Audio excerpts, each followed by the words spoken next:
ചെയ്തുകൊണ്ടിരിക്കുന്ന ജോലി നിർത്തി ഓഫീസിൽ നിന്നും പെട്ടെന്നിറങ്ങിക്കോളൂ. ഞങ്ങളോട് അവർ അങ്ങനെയാണ് പറഞ്ഞത്. എത്ര കഠിനാധ്വാനം ചെയ്തിട്ടും കാര്യമില്ല.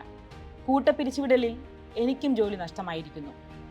ഇത് പറഞ്ഞത് Microsoft AI director Gabriela de Queiroz ആണ്. 2025 ഇതുവരെ വെറും 5 മാസത്തിൽ ടെക് മേഖലയിൽ ജോലി നഷ്ടമായത് 61,000-ലേറെ പേർക്ക്. ഗൂഗിൾ, മൈക്രോസോഫ്റ്റ്, ആമസോൺ അങ്ങനെ ടെക് ഭീമന്മാർ കൂട്ടപ്പിരിച്ചുവിടലിലും മുന്നിൽ തന്നെ. പണി കളയുന്നതാര്?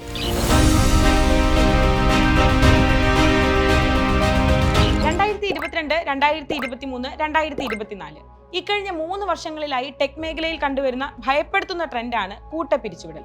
ഗൂഗിളും മൈക്രോസോഫ്റ്റും മാത്രമല്ല, സൈബർ സെക്യൂരിറ്റി കമ്പനിയായ ക്രൗഡ് സ്ട്രൈക്ക് ഉൾപ്പെടെയുള്ള 130 കമ്പനികളാണ് പെട്ടെന്ന് ജീവനക്കാരെ പിരിച്ചുവിട്ടത്. 2023 ശേഷമുള്ള ഏറ്റവും വലിയ പിരിച്ചുവിടലാണ് മൈക്രോസോഫ്റ്റ് നടത്തിയത്. വാഷിംഗ്ടണിൽ മാത്രം ഏതാണ്ട് 2000 പേരെ പിരിച്ചുവിട്ടിരിക്കുന്നു. Administration, middle management, support wing തുടങ്ങിയ മേഖലകളിൽ നിന്നുള്ളവരെയാണ് പിരിച്ചുവിട്ടത്. എന്തിനാണ് ഈ പിരിച്ചുവിടൽ? ഡൈനാമിക് മാർക്കറ്റ് പ്ലേസ് എന്ന് വിശേഷിപ്പിക്കുന്ന മേഖലയിൽ മത്സരക്ഷമത നിലനിർത്തുന്നതിനായി ടീമുകളെ പുനഃക്രമീകരിക്കുന്നു എന്നാണ് മൈക്രോസോഫ്റ്റിന്റെ വാദം.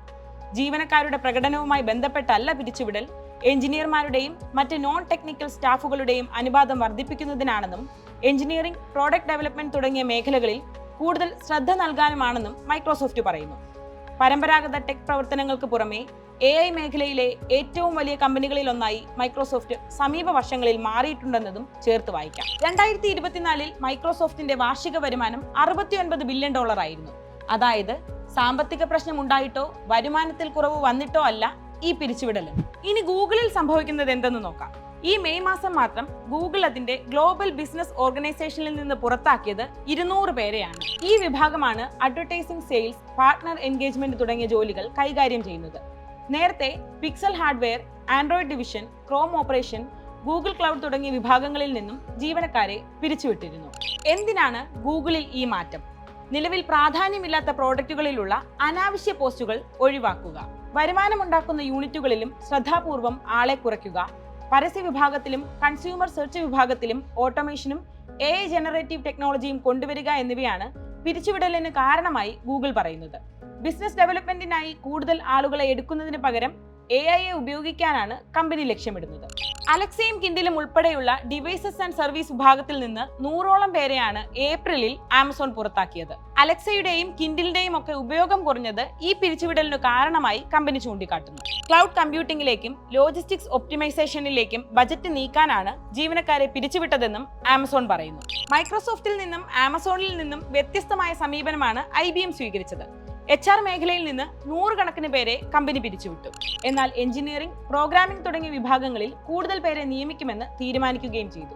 ഹൈബ്രിഡ് ക്ലൗഡ്, ക്വാണ്ടം കമ്പ്യൂട്ടിംഗ് തുടങ്ങി വളർച്ചാ നിരക്ക് കൂടുതലുള്ള മേഖലകളിൽ ഇൻവെസ്റ്റ് ചെയ്യാനും നിലവിലുള്ള ജീവനക്കാരിൽ അപ്സ്കില്ലിംഗിന്റെ പ്രാധാന്യം കൂട്ടാനുമാണ് IBMന്റെ നീക്കം. ഈ കൂട്ടപ്പിരിച്ചുവിടലിന് കാരണമെന്ത്? ഒന്നാമത്തെ കാരണം ആഗോള സാമ്പത്തികാവസ്ഥയിലെ അനിശ്ചിതത്വമാണ്. ജിയോ പൊളിറ്റിക്കൽ പ്രശ്നങ്ങൾ, ഉയർന്ന പലിശ നിരക്ക്, ഇതൊക്കെ കാരണം ചെലവ് കുറയ്ക്കാൻ പോംവഴിയായി കമ്പനികൾ കണ്ടെത്തിയത് പിരിച്ചുവിടലാണ്. കോവിഡ് സമയത്ത് ടെക് കമ്പനികൾ കൂട്ടത്തോടെ ജീവനക്കാരെ എടുത്തിരുന്നു. അന്ന് വളർച്ചാ നിരക്കും കൂടിയിരുന്നു. എന്നാൽ ഇപ്പോൾ സ്ഥിതിഗതികൾ പഴയപടിയായി. അതോടെ ജീവനക്കാരുടെ എണ്ണം കുറച്ച് സ്റ്റേബിൾ ആയ വളർച്ച ലക്ഷ്യമിടുകയാണ് കമ്പനികൾ. ഏറ്റവും പ്രധാനപ്പെട്ട പ്രശ്നം AI തന്നെ. കസ്റ്റമർ സർവീസ്, കോഡിംഗ്, HR തുടങ്ങിയ രംഗങ്ങളിൽ ഇപ്പോൾ തന്നെ ChatGPTയും ജെമിനിയും കോപൈലറ്റും പോലെയുള്ള ഇന്റേണൽ AI ടൂൾസ് കമ്പനികൾ ഉപയോഗിക്കാൻ തുടങ്ങിയിട്ടുണ്ട്. പണ്ട് ഓരോ ടാസ്കുകൾ ചെയ്യാൻ ഒരു വലിയ ടീം വേണ്ടിവന്നയിടത്ത് AI ഉപയോഗിച്ച് മിനിമം നമ്പർ ഉൾപ്പെട്ട ടീമിന് ഇപ്പോൾ വർക്ക് ചെയ്യാനാകും. ഇതിനാണ് കമ്പനികൾ പ്രാധാന്യം നൽകുന്നതും. ലീഡർഷിപ്പ് റോളുകളിൽ ഉള്ളവരെയും ഇപ്പോൾ ഒരു മടിയുമില്ലാതെ കമ്പനികൾ പിരിച്ചുവിടുന്നു. ഹൈറാർക്കി കുറച്ചുകൂടി പരന്നതാക്കി മാറ്റാനാണ് ഈ നീക്കം. ടെക്കുകളുടെ ഭാവി ഇനി എങ്ങനെ?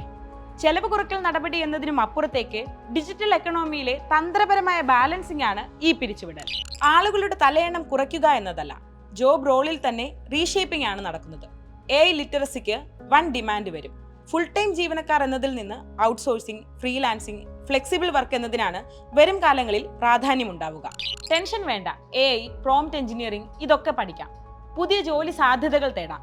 ജോലിയുടെ സ്വഭാവവും മാറ്റാം. മാറുന്ന കാലത്തിനനുസരിച്ച് നമുക്കും വളരാം.